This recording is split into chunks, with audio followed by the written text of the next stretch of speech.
Hello everyone, this is James Keating, here to talk with you a little bit about some cutlery that we've got laid out.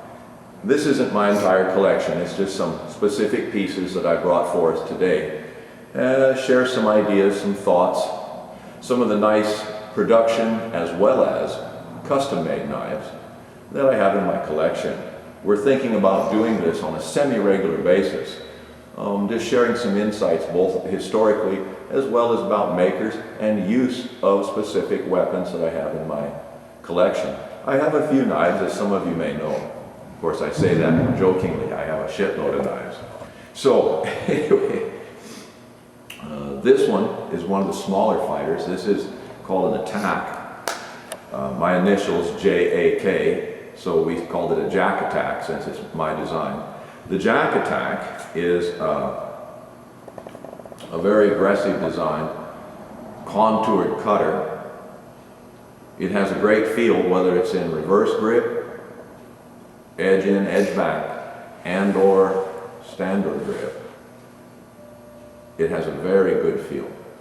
It's a natural feeling position to hold this knife this way, the way it's neck down. So the Jack Attack is now available.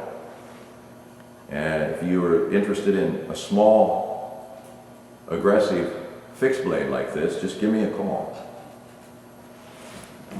Now here, there's leather sheath. Both these have leather sheaths. This is another new one called the CFB. And some of you may recognize it. The CFB is a great utility piece. The edge is right in line with your knuckles like I like. It has the right feel. The point comes up. So it's a nice fixed blade, similar, not the same, but similar to my Chinook from Spyderco. And so hence the CFB. Both of these have index points so that you can move the knife well in your hands. Many of the Almar knives had those in times past, as well as any of the training knives that we put out at Edge Molding during the early 90s. So those type of things are really old school, but they still help to touch the weapon and know where the edge orientation is, perhaps in the dark, things like that. So this is the CFB and the Jack Attack, two smaller utility and or tactical type knives that are custom made and are now available through myself. The other one that I was going to share with you is the Comtech Bowie Crisata. This one has a lot of file work on it, vine work. I don't know if you can see that, but it has a tremendous amount of custom work to it, combined with the bright quillions that go in this, makes this quite a piece of eye-catching cutlery. Has real heft to it. This has the darker blade, of course. Some can come with mere polish. So this is the Crisata Bowie knife. You'll be seeing more of it because we're making two models, the standard and a downsized model, inside diameter versus outside diameter. So we're making two models of that now. And we'll talk more about that in times to come. I'm just quickly covering a couple of other things. This is my personal Bagwell Bowie. Made for myself, my height, my size, etc., as Bill does. This is called the bird's head style. It's got the forward curving guards, the Spanish notch, all put in at my request. And of course later we know that after this thing was made, then the whole Ontario bells, the Fortress, the Stealth, all those came out with these features. So this was like a pre-runner to them. This is a great feeling knife. I can only say positive things about it. Production knife. This is the Natchez. A lot of people say, well, you know, for $700, $500, this isn't worth it. It is worth it. This is a great knife. Remember, Bowie knife fighting is based upon saber fighting. Look at this thing.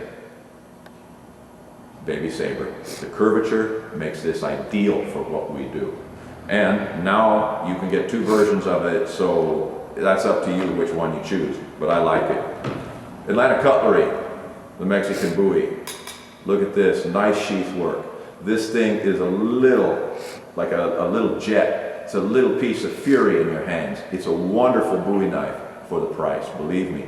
Plus it still has the fighting guard. What more do you want for a knife that's just a mere like $110? What more do you want? This is an antique knife, decorated in the American Indian fashion, Native American fashion. And it's just basically a large butcher knife from the past. Often butcher knives were the Bowie knives of the day. They were what was handy. This one is got the wood handle, the cool sheath, picked it up at a second-hand store. What do you know? This, for you Bowie knife fanatics, look at the curvature to this. This thing is fantastic. This is a Randall. This is from the knife fighter, Ray Smith. It was a gift. Thank you, Ray. And this is just a great knife. You talk about ideal for back cuts. Look at that point. This is awesome. I really like this knife. Plus, it's got a stag handle. No synthetics. If I can get a natural horn, wood, bone handle, cotton wrapped, leather wrapped, like this. This is a SOG, S-O-G agency, another one of my favorites. Mimicking a Randall #1, but elongated. I really like the balance of this knife and how the handle swell works. It's ideal for saber grip, it's hard to lose. I really give this one a thumbs up. I wrote about this on Magic World, talked a little bit about positive aspects of this. So these are just a few of the favorites that kind of popped out at me today, kind of doing this one in a hurry, but just sharing some insights, sharing some of my collection with you as some of you've asked. And hopefully, if this is something that we enjoy, that you enjoy, we'll do more of these. So hopefully I'll be seeing you more. We'll be talking more about these knives and some of the other cooler aspects of how they're used and some of the cool stuff I have in my collection. I hope to see you again.